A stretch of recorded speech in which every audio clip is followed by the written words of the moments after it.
ছদ্মবেশে চট্টগ্রাম মেডিকেলের জরুরি বিভাগের সামনে অ্যাম্বুলেন্স ভাড়া করতে গেলে হাজির টিয়া রঙের টি-শার্ট পরা এক দালালসহ কয়েকজন জানান বাইরে থেকে আসা এই অ্যাম্বুলেন্স ভাড়া করা যাবে না। পরে ক্যামেরা দেখেই পালিয়ে যায় সে, দেন হুমকিও।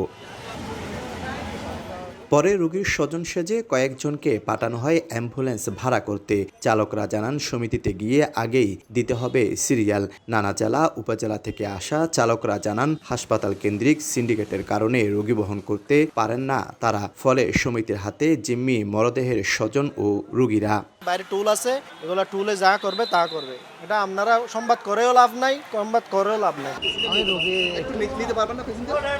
এবার গন্তব্য অ্যাম্বুলেন্স সমিতির অফিসে। সেখানে দেখা মিলে টি-শার্ট পরা ওই দালালের। নিয়ম অনুযায়ী ভাড়ার তালিকা টাঙানোর কথা থাকলেও নেই। রোগীর স্বজনরা বলছেন নানা কৌশলে হাতিয়ে নিচ্ছে বেশি টাকা।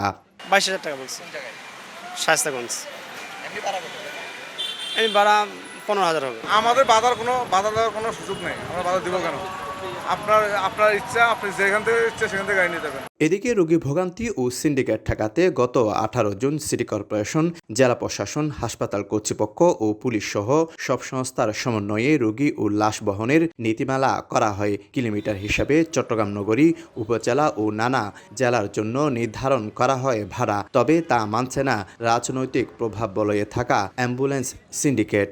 যদি কোনো অনিয়ম পায় ওরা আমাদেরকে জানায়, তখন সেক্ষেত্রে আমরা ওদেরকে ডেকে নিয়ে আসি। তখন আমরা তাদের লাইসেন্স বাতিল করার জন্য বিআরটিএকে অনুরোধ করি। এই সিন্ডিকেটকে বিতাড়িত করতে না পারলে স্বাস্থ্য অধিদপ্তর, স্বাস্থ্য মন্ত্রণালয়, পুলিশ বিভাগ, আইনশৃঙ্খলা যারা সংস্থা আছে তাদের খুব এই ক্ষেত্রে মনোযোগী হওয়া উচিত।